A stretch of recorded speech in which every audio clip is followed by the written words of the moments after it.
It's time for the Splash Live from Civic Center TV, featuring stories from and about people like you in the greater West Bloomfield area. Simulcast on cable, 89.3 Lakes FM, social media, and the web. Now live from Green Media Center on Walnut Lake Road, it's the Splash Live. Live, local, social, it's the Splash Live on Civic Center TV and 89.3 Lakes FM. I'm your host, Tyler Kieft. Thank you so much for being with us today as we celebrate and recognize all the great things that are happening across the greater West Bloomfield area. It's very unique to have a large historical connection to one of the most important times in American history. You may not have known that right here close to home in greater West Bloomfield, the Underground Railroad was largely supported by our community here in greater West Bloomfield and its surrounding neighbors. That's now being celebrated at the West Bloomfield Township Public Library. Our reporter Jake Schaff is live on site with more insight into that. Jake. Hey, Tyler, good morning. Yes, I am live right outside of the West Bloomfield Township Public Library where, as you said, if people take a walk inside, they will be educated on the importance of the Underground Railroad to the West Bloomfield community. There are 6 exhibit panels inside, courtesy of the Greater West Bloomfield Historical Society, and this is all a part of the Oakland County Underground Railroad Project, which is a multi-community public history project dedicated to research and providing access to evidence-based local Underground Railroad history. Take a look inside. You will learn all about the sorts of connections the Underground Railroad has had to cities like West Bloomfield, as well as cities neighboring by like Royal Oak and Troy, and all throughout the greater West Bloomfield area and beyond. And already tons of local residents have been stopping by to educate themselves and to be learning about this very important part of history, as this one local West Bloomfield resident had to say regarding the things that she's learned from this exhibit. People don't think about the Underground Railroad. They don't, and having anything to do with this area, and it's just it's so important. It's a part of our history, and it's a part of our local history.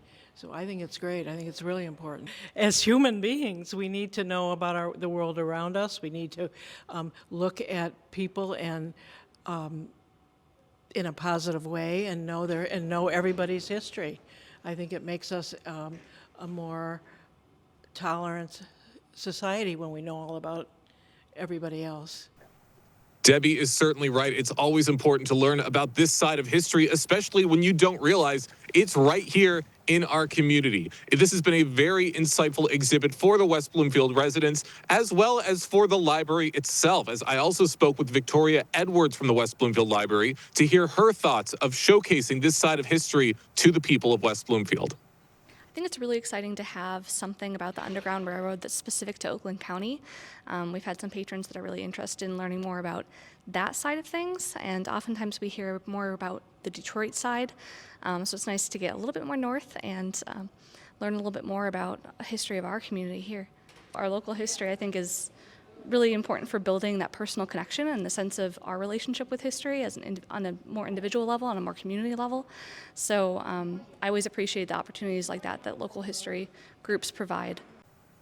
Now, these 6 exhibit panels are right inside the library. You literally just walk through the door, you turn around, and they're right there. And don't worry, you're still going to have plenty of chances to learn about this history at the West Bloomfield Library. These exhibit panels will be on display until the end of March, and by then, the panels will then move to West Bloomfield Town Hall, where they will be on display for the month of April. So plenty of chances to educate yourself and to learn about this important chapter of history that took place right here in the greater West Bloomfield community. Jake Schaff, back to you, Tyler. Appreciate it, Jake. And there's a special presentation coming up as well with the Greater West Bloomfield Historical Society. It'll be at that same location, the West Bloomfield Township Public Library, a week from Wednesday, March 26th at 7 p.m. in the main meeting room. If you can't come out and see it, you'll be able to see coverage right here on Civic Center TV and listen on 89.3 Lakes FM for even more continuing coverage. Something we've been doing for a while here at Civic Center TV, covering those key moments in history and how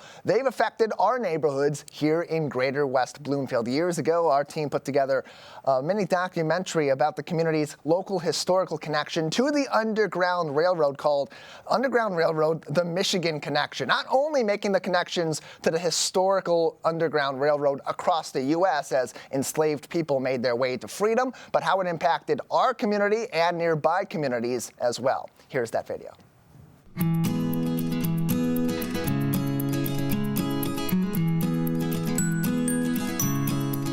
I'm Gina Gregory, president of the Greater West Bloomfield Historical Society. We're here today at the main library with a presentation on the Underground Railroad, the Michigan Connection, with Willie Payne giving the presentation.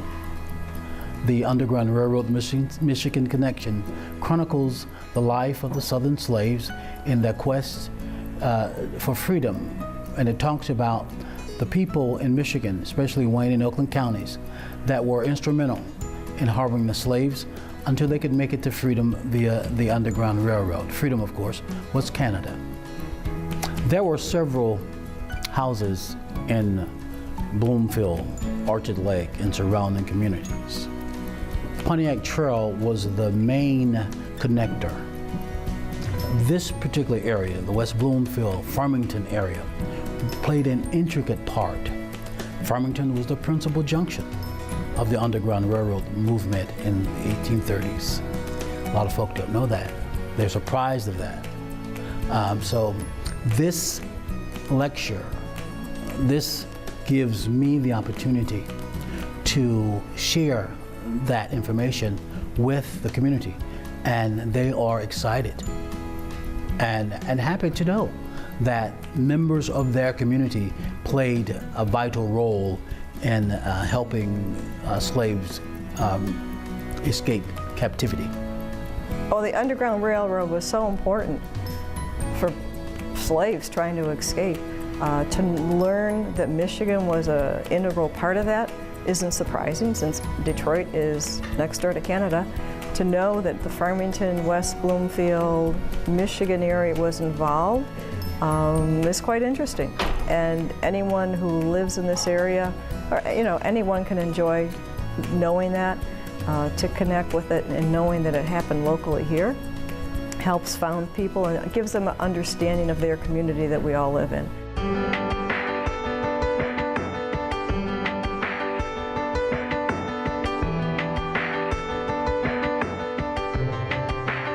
The route actually started in Cassopolis, Michigan, and it came through Schoolcraft, Battle Creek, Marshall, went across to Port Huron, where the slaves would be ushered across the St. Clair River. That was a landmark case that happened in Marshall, Michigan, including a fugitive slave from Kentucky that caused the route to detour and come down through Oakland County. Farmington was the principal junction of the Underground Railroad movement during the 1830s.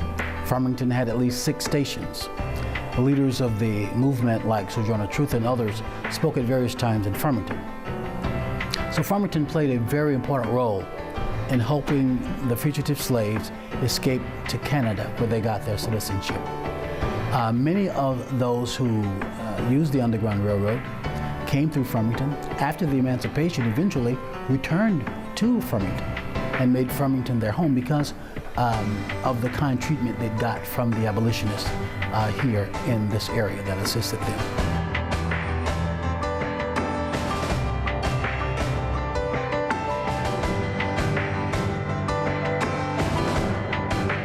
The Philbrook Tavern at 11 Mile and Powers Road was used as a station. It was operated by Nathan Philbrook.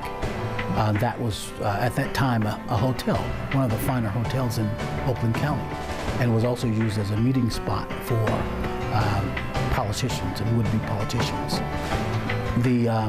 There's a house at Orchard Lake and Pontiac Trail, the old Francis Emmendorfer house, or the Milricus home. That house was also a station. Now, these places that I talk about now are businesses or private residences, and stories that have been handed down through generations to substantiate the fact that they were stations still live today. And people are excited about knowing that these buildings and these homes or the people in their community were instrumental in helping the slaves become productive citizens.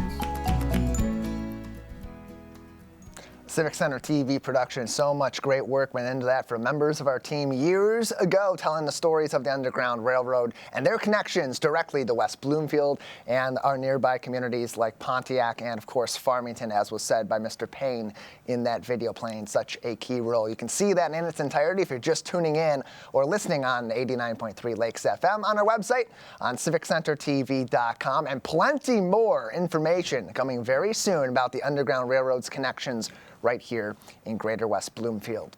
The Greater West Bloomfield Historical Society is working hard to improve the community's knowledge of our historical significance in the United States of America and world history as well through the Underground Railroad. They will have a special presentation. Mary Parker, William Taylor, and other freedom seekers researching the Underground Railroad in Oakland County. That will be happening Wednesday, March 26th at 7 p.m. in the main meeting room at the West Bloomfield Township Public Library. Here for more on that special presentation from the Historical Society is their president, Gina Gregory. Gina, thank you so much for being with us today. Appreciate you coming on to preview this special event and take a look at our really interesting history here in West Bloomfield. Good morning, Good morning, Tyler. How are you? I'm doing fantastic and hope you are well as we get ready for this about a week from the time that we are recording this and having this first live with us on the air is when this presentation is going to happen. It takes a different perspective. We showed a video recently, and we've been airing this video for a long time on Civic Center TV about the Michigan connection to the Underground Railroad featuring in Farmington and in West Bloomfield. But we're kind of taking this upcoming presentation at the library county-wide. Tell us a little bit about the experts that will be presenting this and what the story they'll be telling this time about our local connection to the Underground Railroad. Well, this presentation, I think, was developed as a part of this program, and researchers have been very active looking for our West Bloomfield history. I always recall probably during COVID or so, West Bloomfield Parks asked me who were the significant Black people early in West Bloomfield, and I had no knowledge at that time. So since then, we've been researching, and we're fortunate to have a volunteer researcher who is very able to look online and know how to use archives and find more and more. And I got an email from him yesterday, literally saying, in summation, the more you look, the more you find. So this project, led by Leslie Pilek at the Birmingham Museum, has now found more evidence of about 1903 about Ellis Mason from his obituary. And he was an enslaved person who came to West Bloomfield to live the rest of his life. And the obituary shows that he lived on land a half mile from Walnut Lake Road. And when our researchers learned that, they were able to, Sue Williams was able to look through our reference material, our archives, our collection, and find 1980 testimony from a donation that we had received. And it references the Cooney farm as well as the adjacent people that Ellis interacted with. And then the stories were also passed down from grandmas and aunts and uncles. So all these things together piece together more of the story of what was happening here in West Bloomfield. So very exciting. Carol probably has that information, and we'll be rolling it into her presentation about all of Oakland County as I see it. So she will tweak her presentation to us. So we're looking forward to that and having people attend live. And I also understand the Civic Center TV will be recording that. Wow. So that'll be an awesome way to hear the latest in a presentation format. Yeah, we certainly encourage people to come out to the library on Wednesday, March 26th, 7 p.m. for this presentation. Really fascinating stuff because we're taking a look at this from a county perspective. This particular expert is an Oakland County Parks historian, but we'll also, as you said, Gina, be kind of taking this through the lens of our community proper and its direct connections to the Underground Railroad. But what we were saying about Sue Williams and others and their research sort of piecing all of this together over recent years really goes to the crux of what the Historical Society and its volunteers do every single day. Just take us through a little bit of the legwork that people that are essentially our local historians are putting forth to tell these important stories of our history in Greater West Bloomfield. Absolutely. And it's through sharing that that happens. If they were each their own little silos, not sharing, they wouldn't get very far. So the communication between people and the interest and the ability to respond in a timely way just really keeps the enthusiasm and the interest rolling and the possibility to move forward. It's all, can be a long time process. And we're just fortunate to have people right here in West Bloomfield who are committed to that. And there's competing theories that history is a revolving door, that history, it doesn't repeat itself, but it kind of mirrors itself throughout the generations. And so as we look back on the Underground Railroad's connection to our community, it helped people get to freedom. It helped people from diverse communities in comparison to the large population demographics of our community at that time in history get to freedom. And now today we look at our community as being this big melting pot, a number of different cultures, ethnic backgrounds, socioeconomic backgrounds. How do you think that those connections historically maybe led us to being such a diverse and ultimately welcoming community that we are today? Well, I would look at it from the lens that we've had a story that you only can talk about what you know. So we've picked up things over the years and it seems to paint a story. Yet the more you look, the more you find.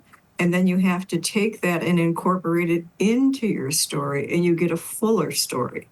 And so we benefit from that. The people who were involved with the Underground Railroad, it seems that there were many of them in West Bloomfield. It literally seems that the homeowners in the area of Orchard Lake Road and Walnut Lake Road were involved, as well as by Pontiac Trail and Orchard Lake Road, and probably to the west of that, were all involved. So it's just interesting to see that that was there. And probably we didn't know that so much before. So we pieced together a fuller story, and that then gives us the opportunity to share that information, and it has a wide impact. Over time, we hope to update what we have at the museum to show that. In the meantime, we have opportunities here with speakers and presentations. Neil just shared what he's put together so far at our February open house. And then he'll also be, I hope, at the Juneteenth event through West Bloomfield Parks, which I understand has grown and grown. So we hope to participate this year. We're actually just getting into the planning of that at the moment. And with these special events like this presentation coming up on Wednesday, March 26th, 7 p.m. at the library, but also the display that's currently at the main library and will eventually, after this presentation at the end of March, be moving over to West Bloomfield Town Hall. It seems like the Historical Society is making a push to get some of these stories from our really interesting local history into the community even more. Why is that becoming more of a concerted effort and a direct, very visible effort from our Historical Society as you move forward? Only because it's there. When Leslie Pilot began this program, they had a presentation with the 4 panels originally, and I was trying to think of when that was. It was in 2022, I believe, fall or spring, one of the others. Held in Southfield, and they were a packed room full of people that were very interested. I attended the event with my husband, and we were very impressed by these panels, learned that they were in the community, and I tried to sign up for us to have them right away.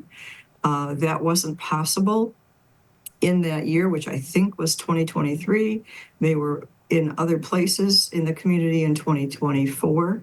So our turn popped up this time of year. And so they're at each community usually for 2 months is how they like to do it. So they'll keep exhibiting those panels. Since then, they received a grant and they had more information, so they were able to reproduce them. And now that there's 6 panels, so it has a little bit more information about West Bloomfield. We locally have more information than that as well. So you can only put so much on a panel, but it's pretty neat to see all the things that were going on in Oakland County. Yeah, you can see They it also not say only- there's a website to respond to, and has more information there. So there's a wealth of information, or there's getting to be more and more information available. It's really about people's interests.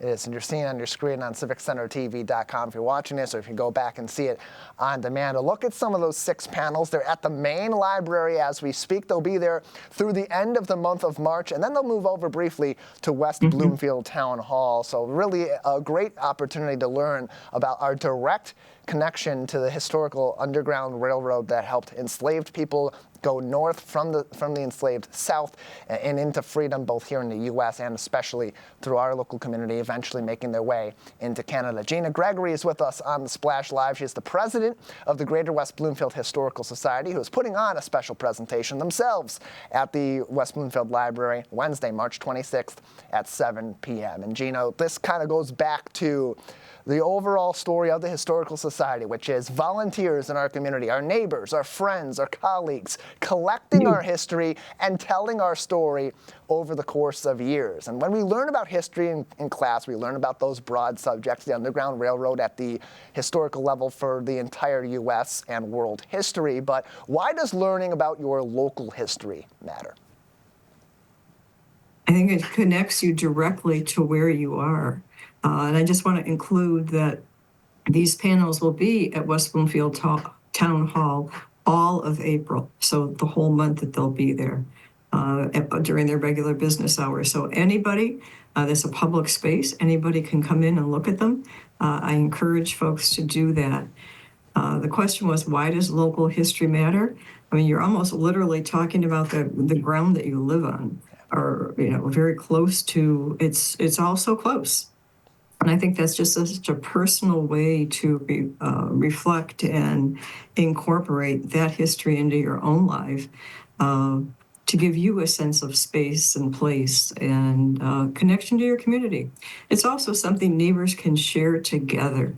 I live in a neighborhood that was developed in 1922. And people love to talk about their time living here and what things were like in the old days, so as well as currently. So it's a way to build community. I think it's one of the best ways to build community because everybody literally shares living here.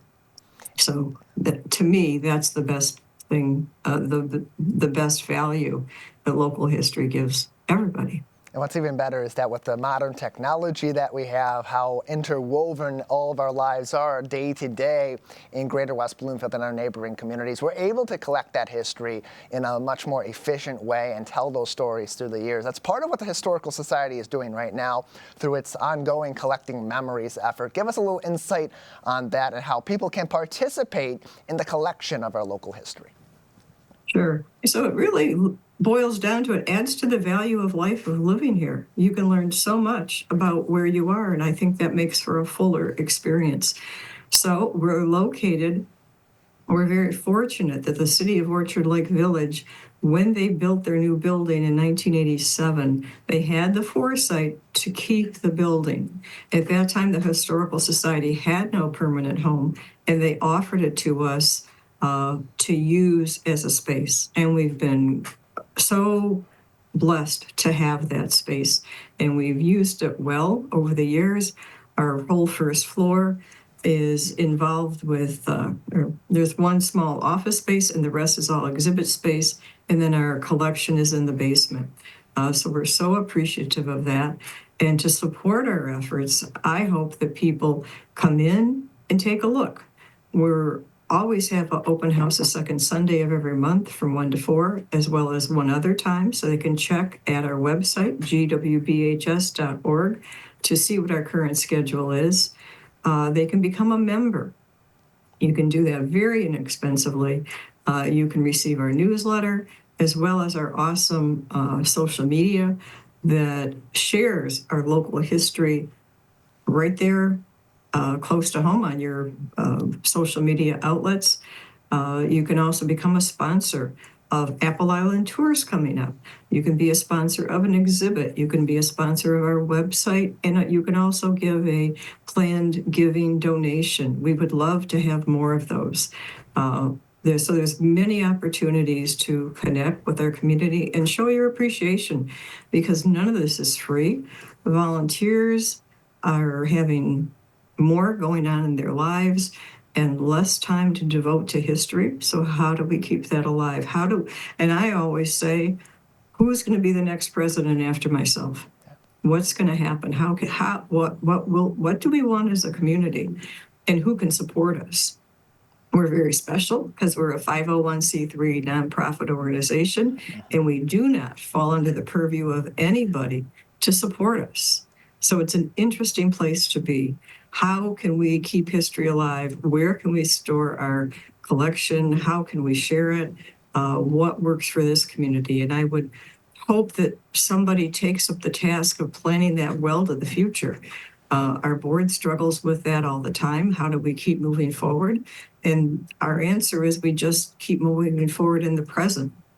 It'll always be up to the people at the moment to decide how this moves forward, as far as I can see. We've thought about it, but that's as far as we can take it. If anybody's willing to lend some thoughts to that or some resources, we would love to consider more. And there's plenty of ways to get involved, as Gina just mentioned, and to get involved in learning about your historical connections to the community, how your neighborhood maybe has played a role in our local history, in our state's history, and in American history as well. Gina, thank you so much for your time. Appreciate it. You're welcome. GWBHS.org is the place to go for even more information, including links to their social media, so you can follow them for more historical updates and information on special events like those Apple Island tours that will be back this summer and are always very fun and very popular. In the meantime, stick with us. Wednesday, March 26th, 7 p.m. in the main library meeting room will be a presentation on Oakland County's connections to the Underground Railroad, including specifically here in Greater West Bloomfield, and we'll have that on demand for you, plus additional coverage on civiccentertv.com in the days after. Very exciting stuff as we look back at a very important time in American history and a very important role played right here in our local community. We'll take a break on the Splash Live. Plenty more coming up. Exciting basketball games this week that could have more historical connotations for our community as well. Live, local, social. It's the Splash Live on Civic Center TV and 89.3 Lakes FM. We'll be right back with the Splash Live. Hi, I'm Chris Fry, Park Superintendent, West Bloomfield Parks. Congratulations, Civic Center TV, on 1 million views on YouTube. Thank you for all you do in the community, and thank you for having me on The Splash throughout the season to talk about activities out in the parks. Chris Fry, proud to be 1 in a million.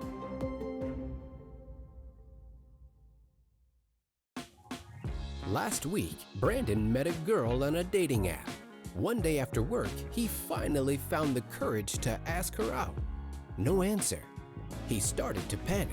Was he being too pushy? Maybe it was too... Hey, sorry I didn't respond. I was driving. I would love to go on a date. How does tonight sound? Brandon tried to play it cool, but inside he knew. A girl so smart, so responsible. She must be a keeper.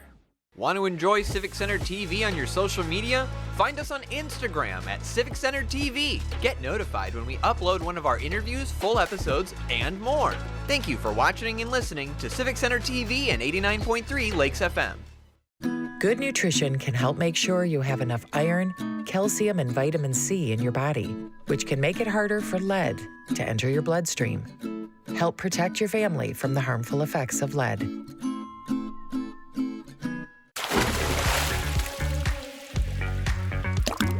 And now, back to the Splash Live. Live, local, social, it's the Splash Live on Civic Center TV and 89.3 Lakes FM. I'm Tyler Kieft. Thank you so much for joining us and our entire team as we dive into the latest stories making an impact across the greater West Bloomfield area.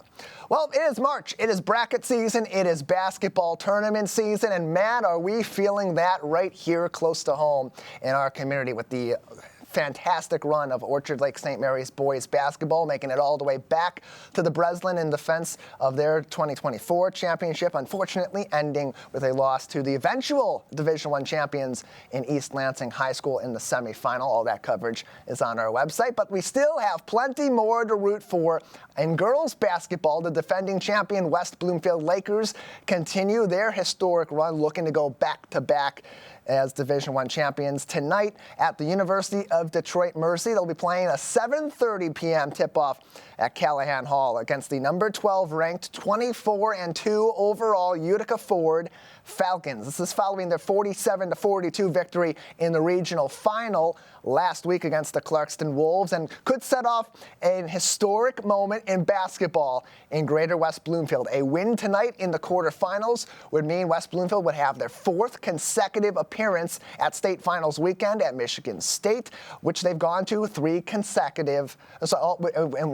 they've been to three consecutive finals and played in all four, of course, of those semifinals, winning 2 championships along the way in 2022 and 2024. Civic Center TV's Jake Schaff had a chance recently to speak to head coach Darren McAllister about continuing this historic run and what makes this 2025 team so special and poised to possibly win another one.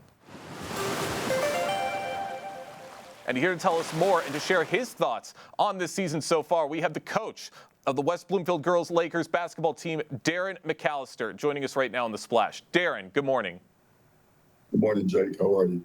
I'm really good. First and foremost, congratulations on the team and for all of their success. You guys have been doing incredible work out on the basketball court. What have been your thoughts on this incredible season so far? Well, it's been an incredible season, but it's been an interesting season. We started out a little slow. We as coaches put together a brutal schedule to prepare us for March.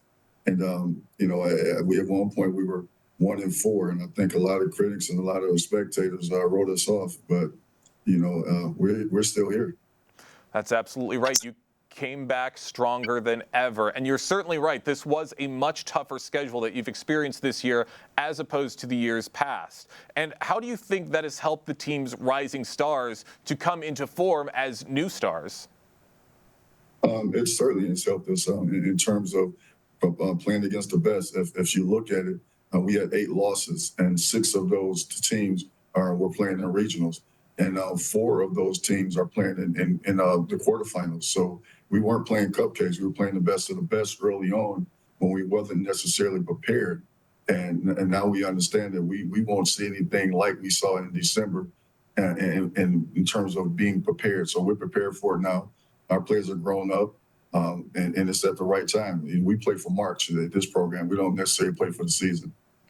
Hey, you're up against these tough teams once again. You're going to be facing these teams in the next couple weeks, and you've got something to prove. Now you're ready to take on these teams head on. And going into this season, you guys, you suffered some losses as some seniors left last season, like the Davis twins, Destiny Washington, and Kendall Hendricks. How has the program responded to the loss of these leaders in elevating this team? Well, the biggest thing is the players that were playing with those players were like sponges. When they were here, they weren't necessarily contributing as much, but they were really picking up and learning a lot of information and learning the work ethic. And I think that's what's helped them right now. And with these players, there's a lot put on them early on because everybody was saying, you guys are West Bloomfield. They're absolutely right, West Bloomfield, but it's a process. But I will say this: people have to remember, the road to the Breslin Center starts at 4925 Orchard Lake, and I hope people don't forget that.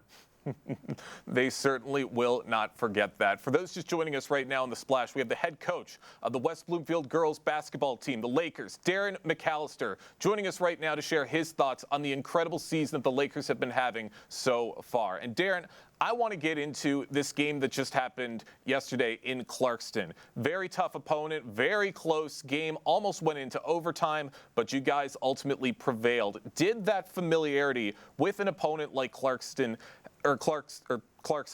help in game planning and reacting to the adjustments that the Wolves made throughout the game? It certainly did. I mean, we knew Clarkston was a tough program, tough team, but we're a tough team as well.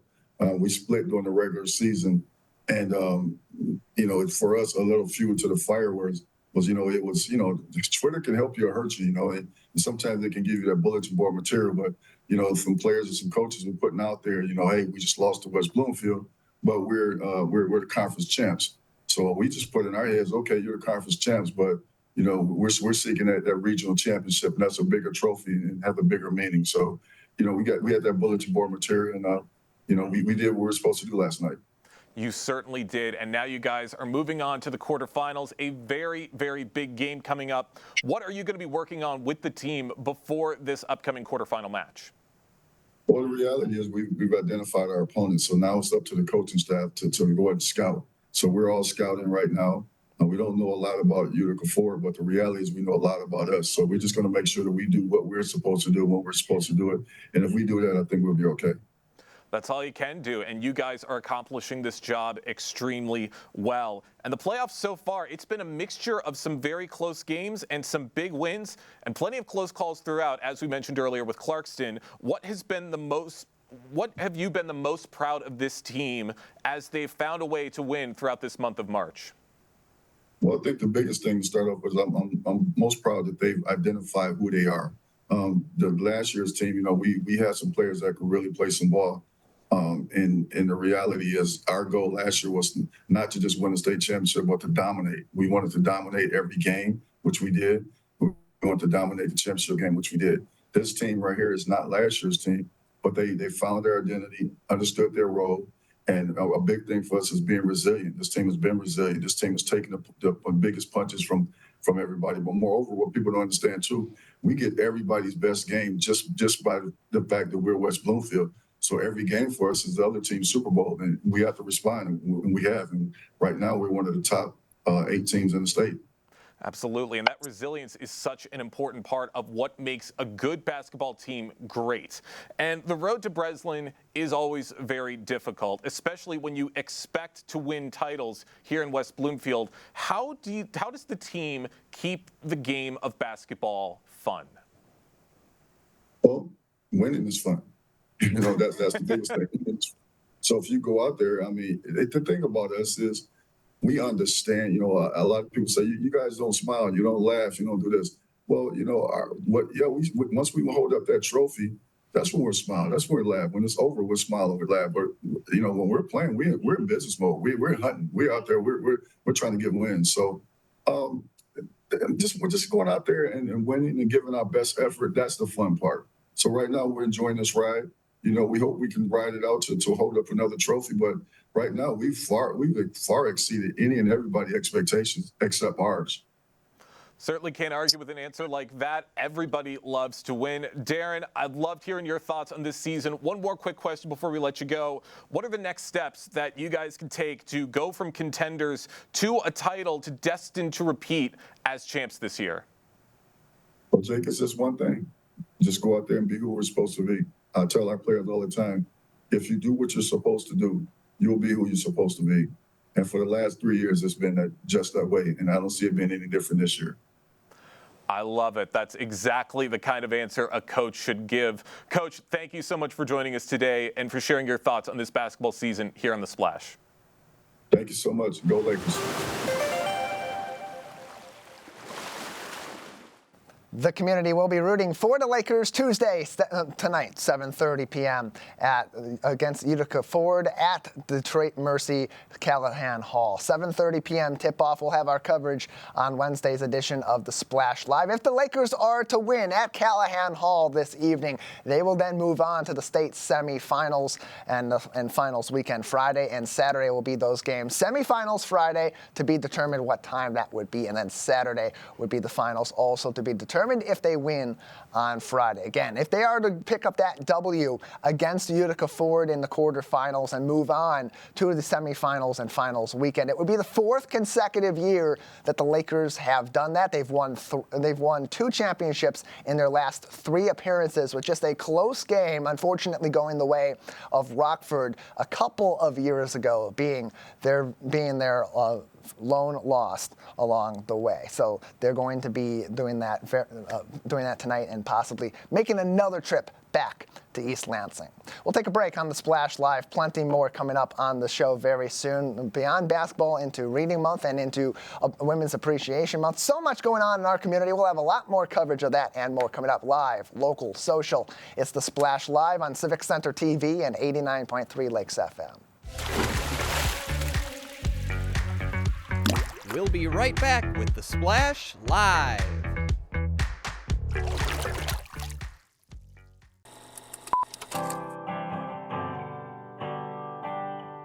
Bringing you stories and memories from West Bloomfield. Civic Center TV, television that's close to home.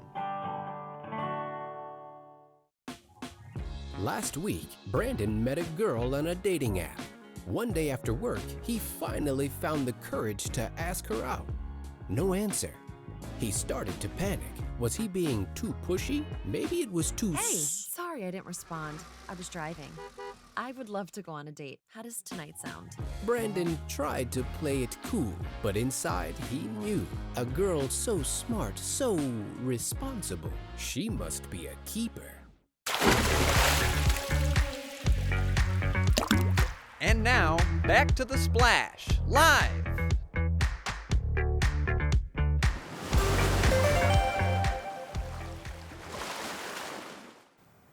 Live, local, social, it's the Splash Live on Civic Center TV and 89.3 Lakes FM. I'm Tyler Keefe. Thank you so much for joining us and, of course, for following along with us all throughout your day and all throughout your week on our social media. Facebook at Civic Center TV 15. You can also find us on X, on Instagram, and, of course, on YouTube at Civic Center TV. If you subscribe for free to our YouTube channel, hit that bell icon. You will be notified every time that we go live with special programming or original programming like the Splash Live, or whenever we post new videos, including our coverage of West Bloomfield Lakers girls varsity basketball playoff coverage with their game in the quarterfinals tonight, and possibly another run to the semifinals and finals on Friday and Saturday. Civic Center TV on YouTube is the place to go. And of course, you can find all those videos and those links to social media on civiccentertv.com.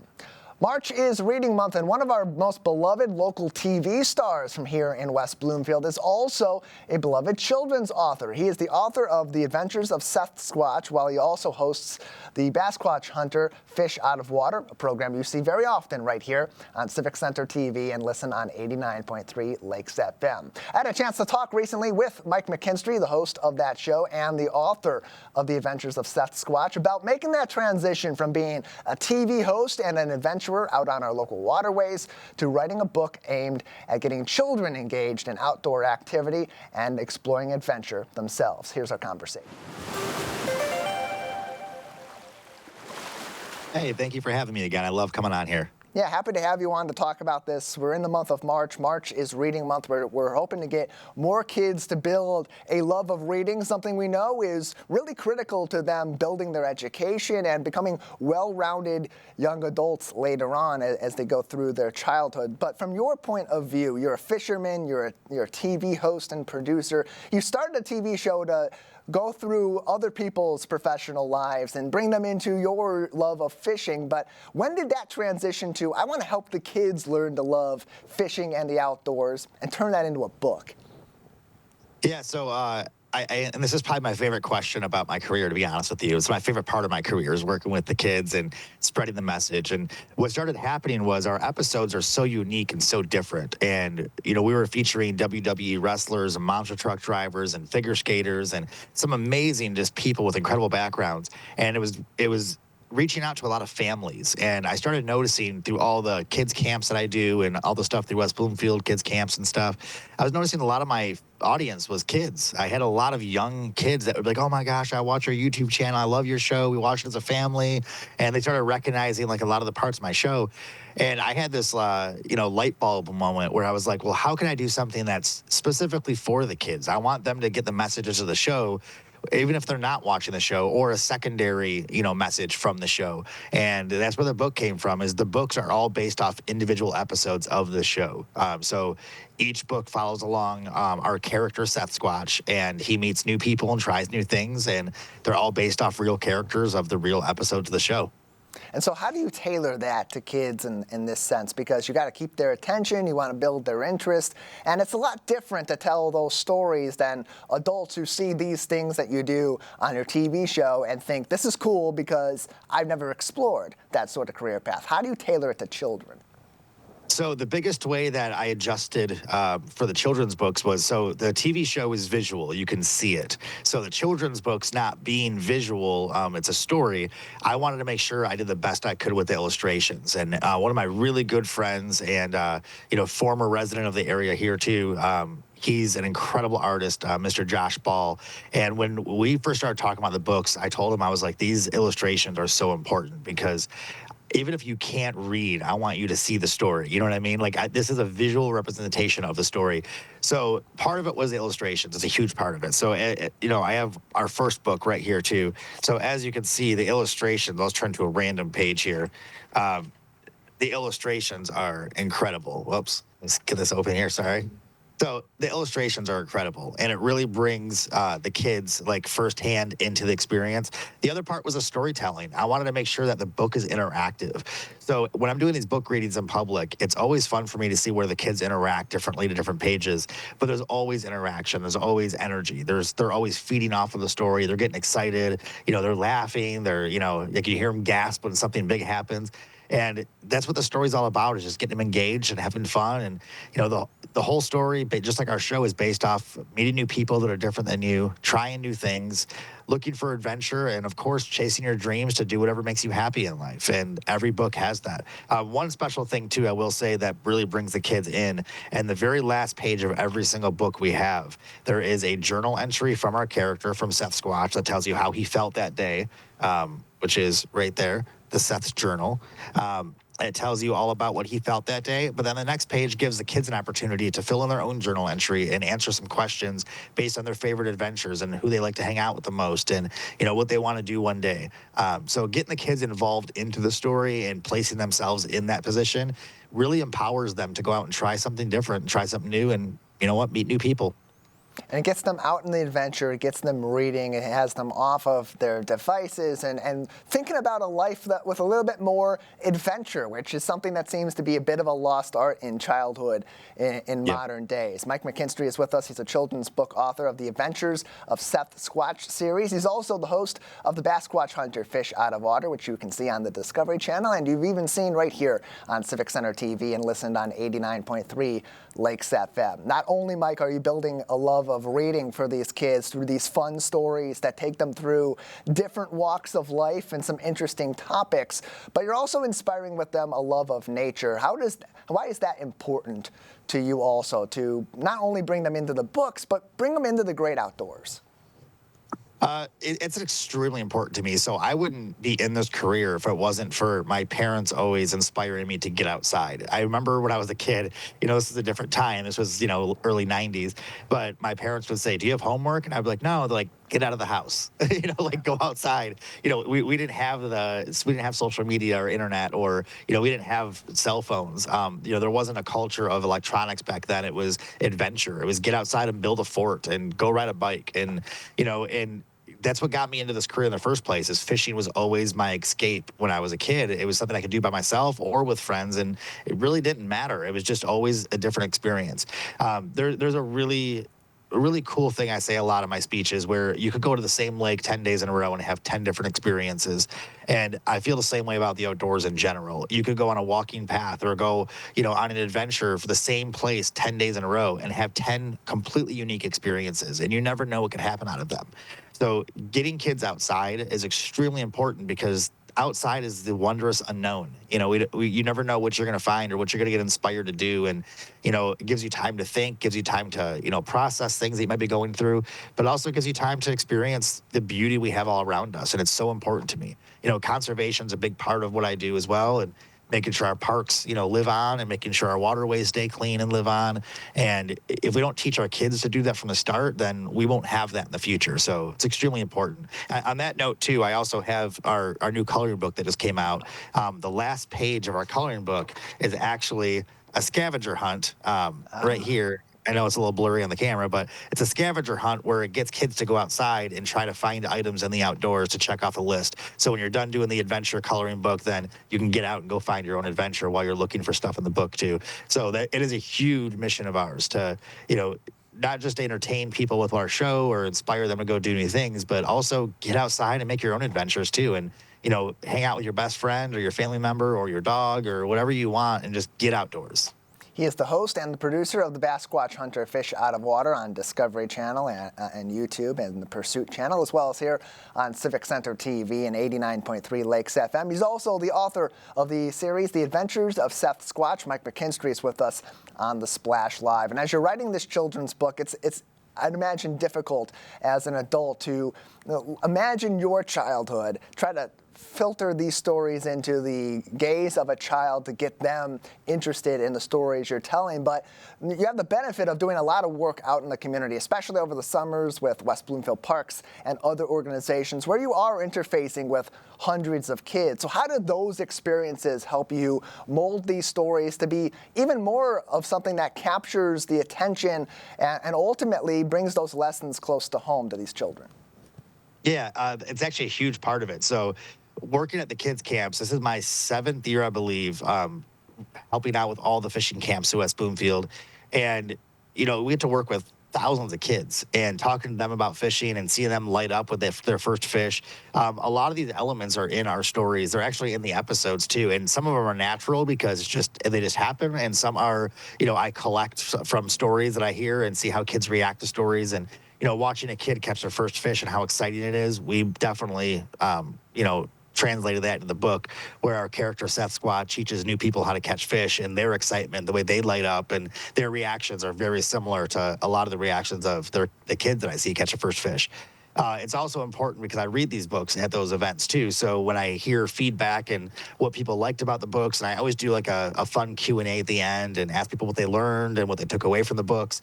And that helps me mold the next story for the next book and, so on and so forth. So I feel like our books get better as they go because of the feedback from the kids. But the experiences with them every year always, kind of molds what we do with the show in general. But, my target audience is families in general for everything I do. The show, the books, or the products, anything we have with our brand, it's always family oriented and family based because I don't want kids to be inspired or adults to be inspired individually. I want the collective whole to be inspired. And, I started this career in my 30s and, I got inspired in my 30s to quit my job and just do this for a living. And I want to inspire people in their 30s, 40s, 50s, or, teenagers or, as any age group. I want them to go out and go, you know what, I can do that too. If this fisherman can learn how to drive a monster truck and the monster truck driver can learn how to fish, I can do both of those too. And then when they read the books, if Seth Squatch learns to not be afraid of humans and meet people different than him, maybe I can do that too. And that's kind of the overall mission that we get from all the kids' camps and everything we do together. It all goes back to one of the great elements of life, adventure. And Seth Squatch has been on so many of those adventures over the years, Mike, and now he's going on even more. What's next for Seth Squatch? So like I said, we just released the coloring book and activity book that came out a few weeks ago. that's something I was extremely excited about because it covers all ages. It spreads through everything. The adults, I've gotten feedback from adults that color it. So that was a huge hit for us. Our next step is we have book number 4 we're working on right now, where our character Seth Squatch meets a country singer that we filmed with that was on The Voice a couple years ago. And they're all based off real characters. So every character in our book is based off a real person or a real experience. So the next book we're working on comes out sometime this year. It takes about 4 or 5 months to do these books. They're very detailed, and my artist is so incredible, and it just takes them quite a while to draw these by hand. So the next book is coming out this year, and then we have some surprises coming out later in the year as well that we're working on, and hopefully, knock on something, hopefully we can get them out by the end of the year. Knocking on the desk. It is made of wood, so that does help in this scenario. Mike McKinstry with us, the Basquatch Hunter. You can find more information about the TV show and the adventures of Seth Squatch on BasquatchHunter.com. Mike, before we let you go, I asked you about where Seth Squatch is going next. We see the pictures on Instagram at the Basquatch Hunter of your adventures getting ready for your new season coming up. Give us a little bit of a tease. Where are some of the places you're going in this upcoming season? Oh, wow. So this season is absolutely amazing. I can't help but smile when I bring it up even because I can't believe what we're airing this year. So starting in July of this year, and these episodes will air all the way till next July. We have 12 months of airtime now. We have adventures that take us to the Atlanta Braves Major League Baseball team. I got to be a pitcher for a day and hit some pretty amazing fastballs into the outfield. We got to work with the top NHL player in the NHL right now, do a great hockey episode with some Detroit Red Wings and some other players involved. We got to do a LPGA golfer, this legend. She's incredible. We got to do some incredible stuff this year. We have our own Oakland County executive was a guest on the show. We got to show off some great things here in Oakland County. This episode or this season is just absolutely incredible. We have farming technology. There's just such a vast array of incredible adventures this year. It's our biggest season yet, our biggest guests yet, some of our most amazing adventures, and I can't wait to see where we go from here, but you do not want to miss this season. Every episode has something incredibly unique to offer. It'll be a lot of fun. I can't wait. We'll start putting out trailers and teasers and bloopers in about a month. We'll be looking out for those. We'll be excited for your new season coming up. The biggest season yet of the Basquatch Hunter. You can follow along on their Instagram page at the Basquatch Hunter or find them on BasquatchHunter.com. Mike, thank you so much for your time today. Absolutely. Thank you so much for having me. Always appreciate having Mike McKinstry on the program. Not only the preview of a really exciting season, it sounds like, coming up of the Basquatch Hunter, some of those episodes, which you'll see right here on Civic Center TV and 89.3 Lakes FM, but also as it goes throughout the community, inspiring our young people to read and to become storytellers and lovers of storytelling themselves. Inspiring stuff from our friend Mike McKinstry. Close to home, over at West Bloomfield High School, more inspiring stuff as we tackle all the big problems of the world today that our world leaders are facing. So are our local leaders in Model UN, and they're doing so in electric fashion. They did so last weekend out at Michigan State University. Not only were our athletes from here in Greater West Bloomfield having prolific performances, so were our students in Model UN, winning big awards at the Model UN state competition at MSU last weekend, including Harshitha Sankaranarayanan from West Bloomfield High School, one of their student liaisons for the school board, who won the award for Best Delegate for her Midnight Crisis performance at Model UN. She talked a little bit about Model UN's participation at the statewide tournament at Monday's school board meeting. Here's what she had to say about the special performance. We had a huge conference just last weekend, which I was at. That's why my voice is a little off. I was talking a lot. And we have the conference, which was at MSU. Everyone had tons of fun. There were numerous students who prepared things in General Assembly committees, specialized committees, things like MTV, where they even sang karaoke for some of their speeches, and even crisis rooms. We had students, specifically me, I participated in a midnight crisis, which went from 10 p.m. to 2 a.m. Very weird time, but I was able to win Best Delegate in that one, and also Outstanding Delegate in my other committee. So we had lots of students have a lot of fun and participate and do very well at Model UN.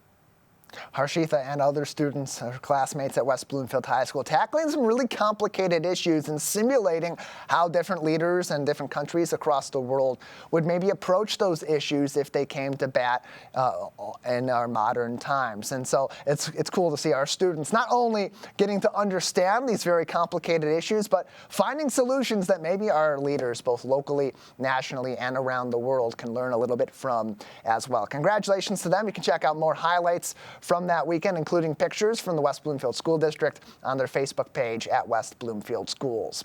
Stick around with us as well. You can always find us on social media for more information and special stories from across the greater West Bloomfield community. Facebook at Civic Center TV 15. You can also find us on X, on Instagram, and on YouTube at Civic Center TV. That is our show for today's edition of the Splash Live. Big thank you to our entire crew out in the field, Jake Schaff, and at Master Control, Kevin McIntosh and Calvin Brown. For our entire team and all of us here at Civic Center TV, I'm Tyler Kieft, live, local, social. This has been the Splash Live on Civic Center TV and 89.3 Lakes FM.